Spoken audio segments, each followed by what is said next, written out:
안녕하십니까. 오늘은 글로벌 쉬핑에 대해서 알아보도록 하겠습니다. 제목은 이제 난세에 시작된 옥석 가리기라고 정해봤습니다. 여기서 난세라고 하는 것은 이제 최근에 세계 경제를 힘들게 하고 있는 코로나19의 확산을 의미하는 것이고, 경제가 안 좋고 그것은 분명히 경기 영향을 받는 해운주에 상당히 안 좋을 수도 있는 상황입니다만, 그래도 이 어려운 시절에도 분명히 상대적으로 경쟁력을 강화하고 장기적으로 시장의 지위를 확대할 수 있는 업체가 분명히 있다고 보고 있습니다. 그래서 그런 업체들을 또 살펴보는 시간을 갖도록 하겠습니다. 먼저 이제 밸류에이션 측면을 보겠습니다. 전체적으로 지난 10년간 글로벌 해운주의 평균 밸류에이션은 약 한 0.7배 정도로 보여지는데, 지금은 그거 많은 0.5배 근접하고 있습니다. 과거에는 사실 밸류에이션이 2008년 같은 경우는 2배 가까이 막 오르고 그랬었던 아주 호황기 수준도 있었습니다만, 지금은 그렇게까지 상상할 수는 없겠죠. 하지만 그래도 지금 현재 나타나는 어떤 이런 건화물 운임지표나 탱커 운임지표의 저점 신호 혹은 호조 같은 것들을 보시면은 분명히 현재 주가 대비 반등의 어떤 압력을 기대를 할 수 있다라고 보고 있고요. 특히 경쟁력이 있는 선사들, 얘네들은 이제 순이익을 어느 정도 낼 수도 있고 장부가가 지켜지기 때문에 PBR로 밸류에이션 했을 때 충분히 의미 있는 저희가 결과를 얻을 수 있다고 생각을 합니다. 저희가 우리나라는 일반적으로 페노션이나 대한해운 같은 벌크 선업체를 많이 이제 분석을 하게 되는데, 이번 시간에는 좀 시야를 넓혀서 컨테이너, 탱커, 이 글로벌 상선의 3대 업종이라고 할 수 있는 업체를 다 이제 좀 조망을 해보는데요. 먼저 컨테이너에서는 머스크, 덴마크 업체입니다. 코스코 쉬핑 홀딩, 중국 업체고요. 독일의 하팍 로이드, 이런 업체들을 저희가 주목해서 볼 필요가 있고요. 벌크는 우리나라 업체인 페노션, 홍콩에 상장돼 있는 퍼시픽 베이슨, 이런 업체들. 그리고 탱커 쪽에는 물론 미국에도 많이 상장이 돼 있습니다만 중국의 코스코 에너지, 초상기선 같은 업체들. 밸류에이션이 평균보다 좀 높은 편에 속하겠지만 밸류에이션이 꼭 상대적으로 낮다고 매력적인 건 아니겠죠. 그만큼 경쟁력이 있다고 보고 있고요. 특히 코스코와 페노션 같은 경우는 아픈 구조적인 역사를 가지고 있는 회사입니다. 코스코 같은 경우는 중국의 양대 해운 그룹인 코스코 그룹과 차이나 쇼핑 그룹이 힘드니까 이제 탱커 부분만 딱 띄어서 합친 그런 회사라고 보시면 되겠습니다. 참고로 중국의 A 쉐어로 상장이 돼 있기도 하고 홍콩의 H 쉐어로 상장되어 있기도 있는 회사입니다. 머스크는 컨테이너 업체로 지금 자체는 엄청나게 좋은 환경은 아닙니다만 압도적인 1위 업체로서 경쟁력을 보여주고 있고 이런 상황 계속 될 거라고 보고 있습니다. 그래서 그런 지금 언급드렸던 업체들을 모두 다 여기다가 한번 담아봤고요.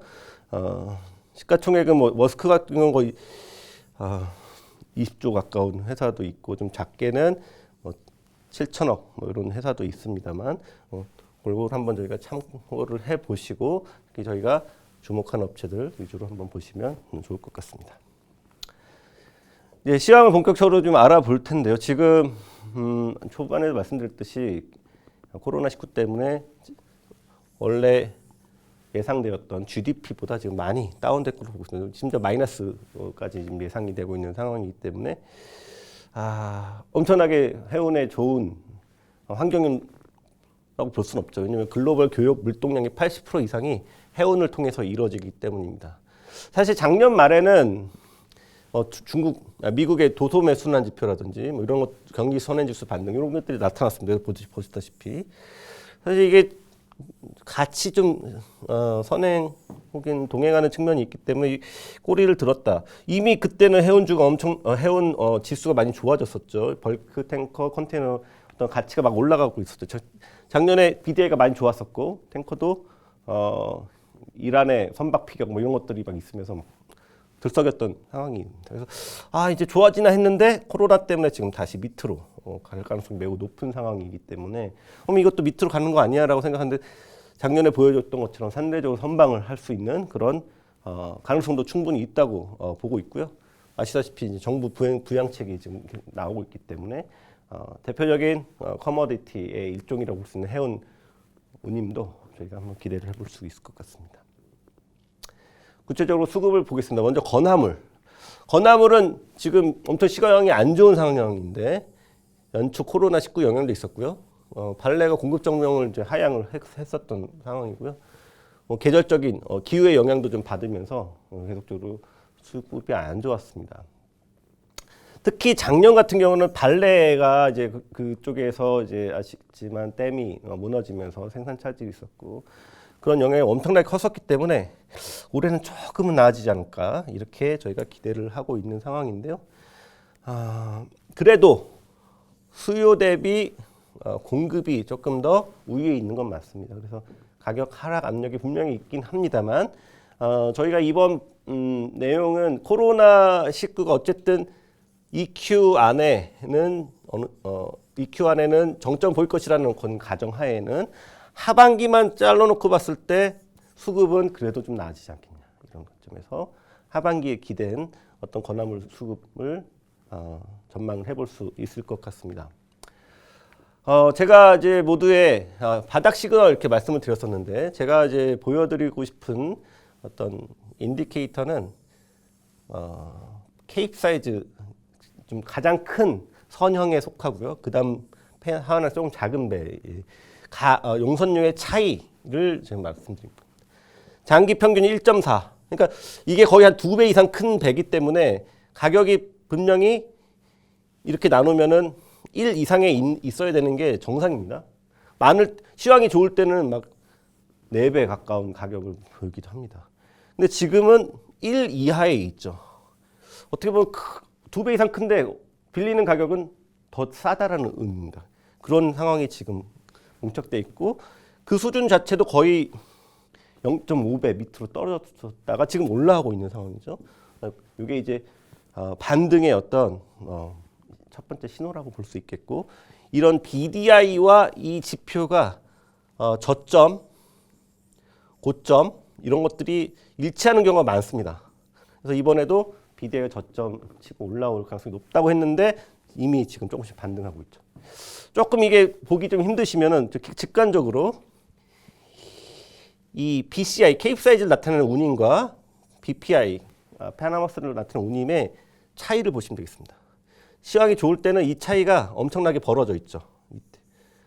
이럴 때는 이게 요런 상황이죠. 그렇기 때문에 이런 거는 사실 단기적으로 BDI가 고점일 가능성이 높은 시그널을 작년에 보여줬고요. 반면에 지금은 그게 역전된 상황이죠. 심지어 BCI가 마이너스 지수가 마이너스인 사상 초유의 일이 벌어지기도 했습니다.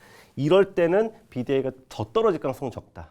지금 실제로 지금 BDI 연초에 400대까지 떨어졌다. 지금 600 이상으로 올라온 상황이고 요 며칠 전에도 시황이 많이 올라오는 상황입니다. 물론 BDI가 400에서 600 됐다고 실적이 엄청나게 좋아지냐 이런 건 아닙니다.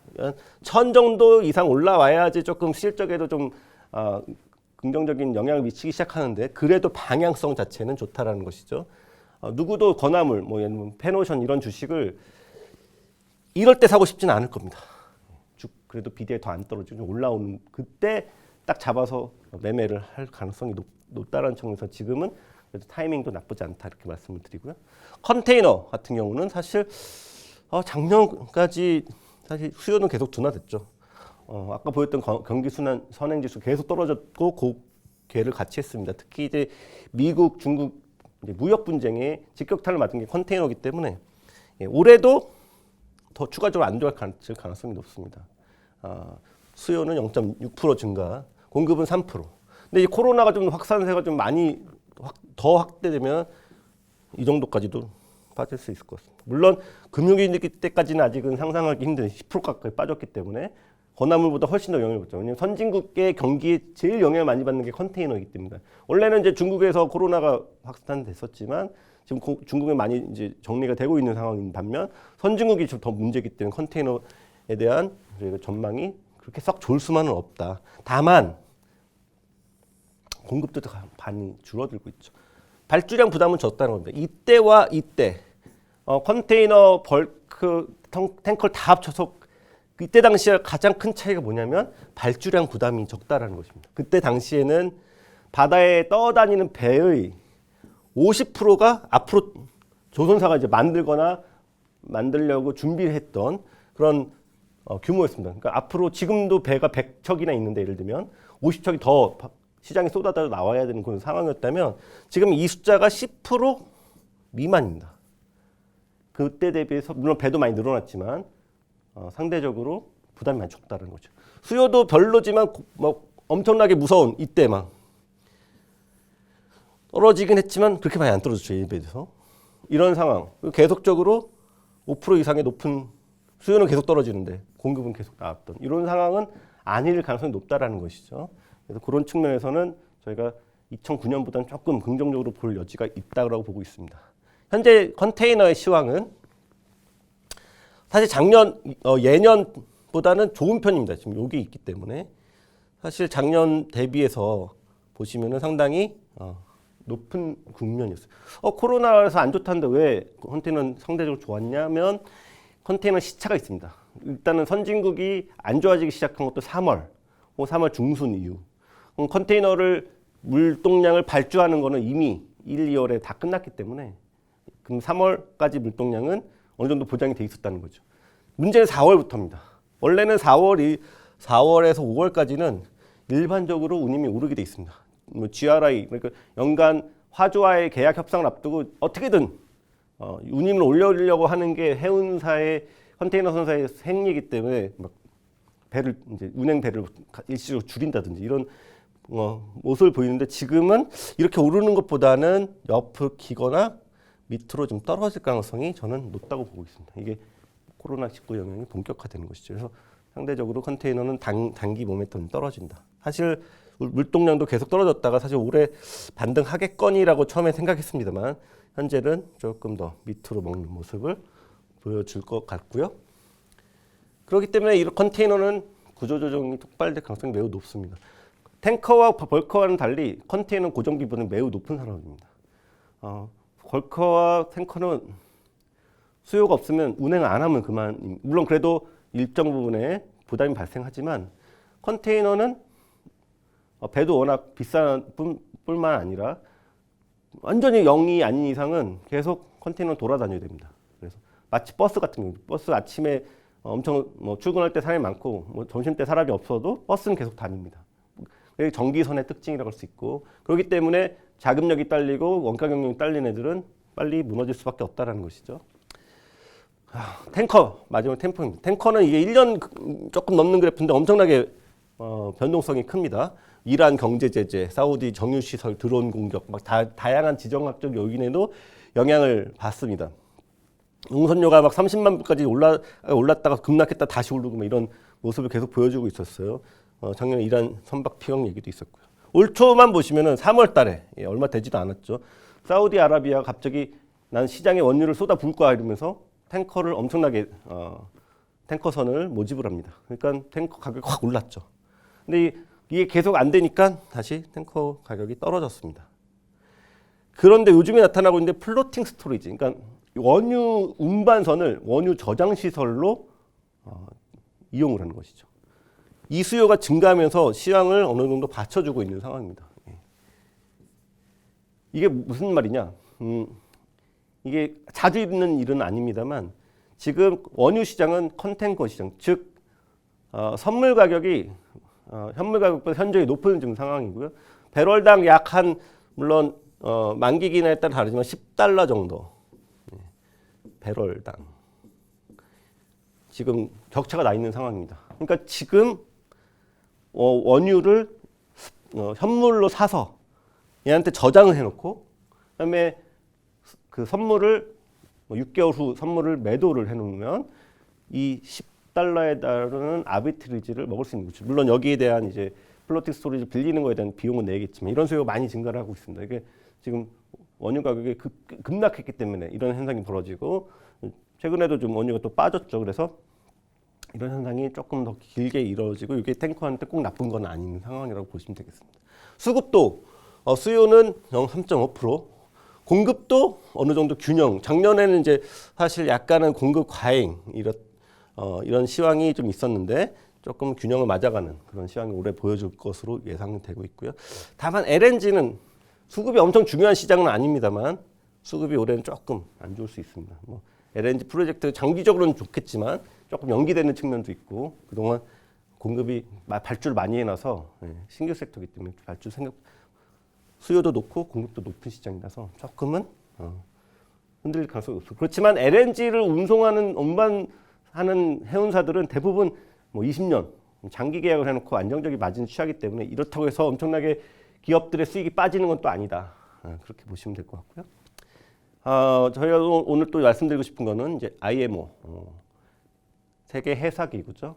유엔 산하의 기구인데 이 기구가 환경 규제를 계속 하고 있다. 선박이 발생하는 오염 물질을 계속 줄이려고 노력을 하고 있는데 작년 말 올 초까지 가장 이슈가 됐던 것은 황산화물 배출입니다. 그래서 이 황함유량을 0.5%로 낮춰라라는 그래서 계속 선사들이 계속 연기를 주장했지만 결국 올해 1월 1일부터 시행을 했고요. 그 다음이 선박 평형수입니다. 평형수 장치를 선박의 이제 밑에 선박의 균형을 잡기 위한 이제 배를 물을 집어넣었다가 뺐다 하는 이런 장치가 있는데 이거를 이제 환경에 문제가 되는 거죠. A국에 있는 바닷물을 빨아들였다가 B국의 그 바닷물도 내려놓으면 생태계 교란이 일어나고 이런 문제가 있습니다. 그래서 그거를 잘 걸러줘라. 뭐 이런 장치 이것도 2020년 순차 조입을 예정하고 있고요. 장기적으로는 이산화탄소를 줄여라. 2050년까지 50% 줄여라. 이런 규제도 있습니다. 이런 것들이 계속적으로 선수한테는 부담으로 작용하죠. 그러니까 결국은 비용 부담이 증가한다는 건 다 안 좋지만 하위 업체들이 더 힘들어지는 배가 좀 더 새 배가 좀 많고 자금력도 있는 애들이 계속적으로 해운 시장에서는 살아남을 수 있는 가능성이 높다는 것입니다. 먼저 이제 그 항산화물 규제를 먼저 말씀드리면 지금 고유유 항유와 저유유 항유 그러니까를 이제 스프레드가 좀 많이 줄어들고 있습니다. 원래는 선사들이 그 저유항유와 고유항유를 비교했을 때 고유항유가 더 싸죠. 그래서 이걸 쓰는 상황이었는데 이걸 못 쓰고 이걸 써라 이런 상황이었죠. 왜냐하면 그만큼 가격차가 많이 나니까 그렇습니다. 근데 지금은 그 가격차가 엄청나게 줄어서 250달러에서 지금 톤당 5, 60달러로 떨어진 상황이죠.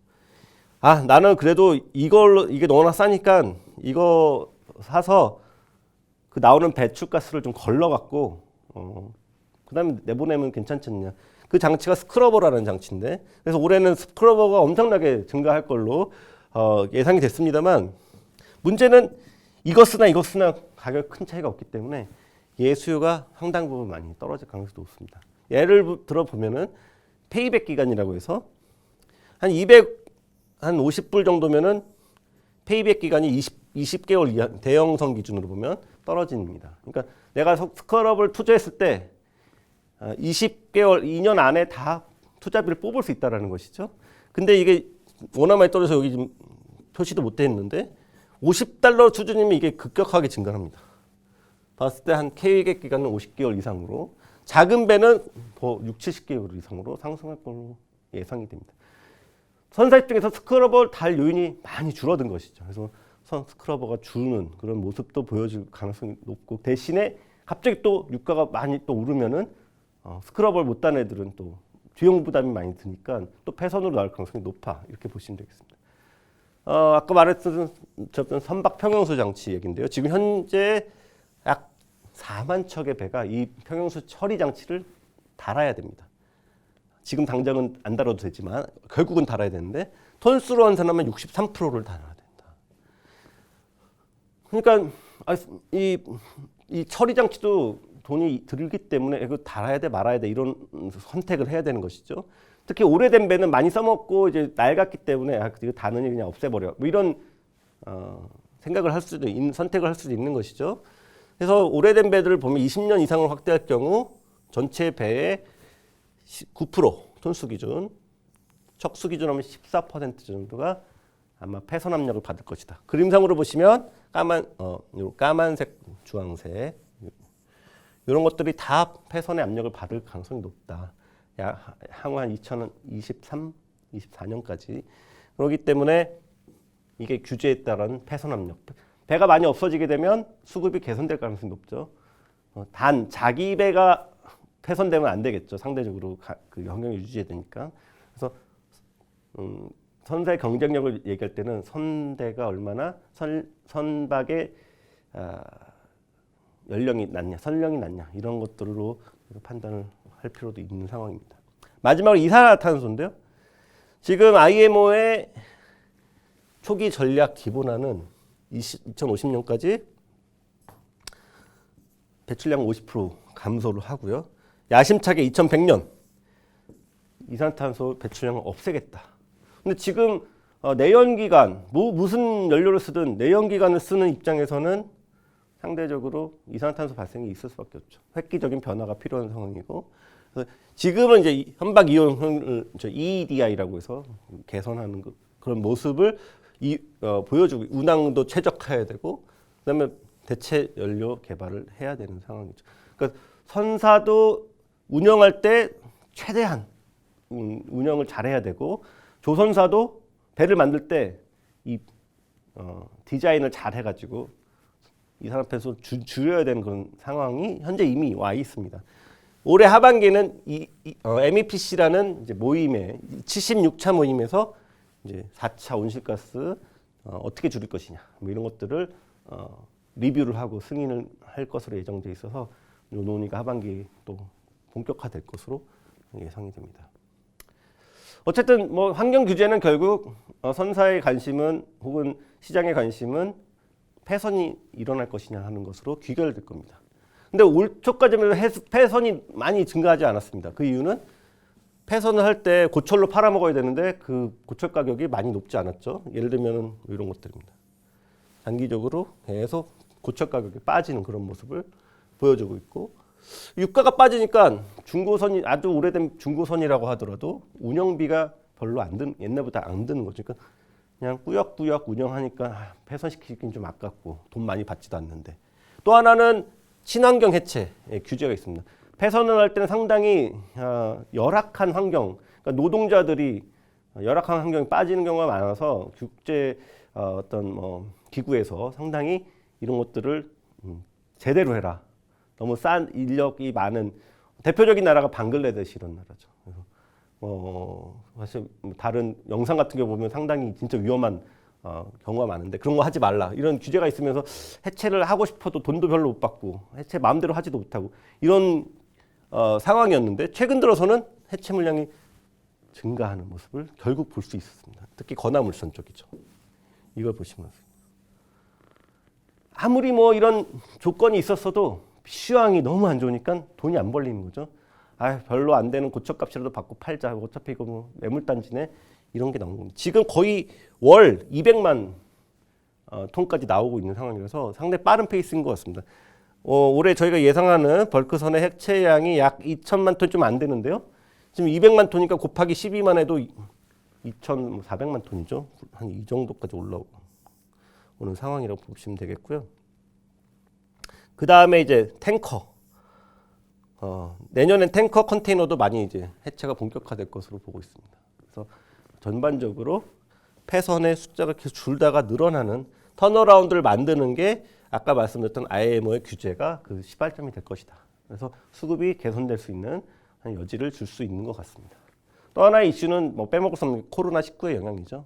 아까 말씀드렸듯이 지금 선진국이 안 좋기 때문에 가장 문제가 되는 건 컨테이너선이라고 볼 수 있겠고, 지금 이 개선이라고 하는 선박을 일시적으로 바다에 그냥 정박시켜 놓고 움직이지 않는 그런 인액티브 선박이 사상 최고치를 넘었습니다. 이 정도. 비율로 따져도 전체 배의 10%가 지금 놀고 있는 상황이죠. 물론 여기서 한 2% 정도는 이제 아까 말씀드린 스크러버 달려고 약간 서 있는 애들도 있습니다만, 그렇다 하더라도 사상 최고치에 육박한다. 그만큼 배를 갖고 있는 선사든 선주든 다 힘든 상황이라고 보시면 되겠고요. 그러면 이제 나 이제 그만할래 이런 애들이 나타나는데, 컨테이너사 중에 좀 작은 업체인 PIL 같은 경우는 이미 선박을 많이 줄이고 있는 상황이다. 이렇게 보시면 되겠습니다. 근데 중국을 중심으로 한 영향을 좀 보시면요. 중국 어쨌든 먼저 매를 맞았기 때문에 정상화 이미 좀 진행 중입니다.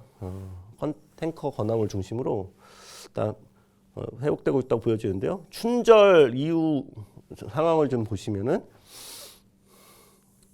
급격하게 안 좋아졌다가 급격하게 좋아. 이 포트콜이라는 것은 뭐냐면 선박이 어떤 중국에 있는 항구에 정박하는 그런 횟수를 의미한다고 보시면 되겠습니다.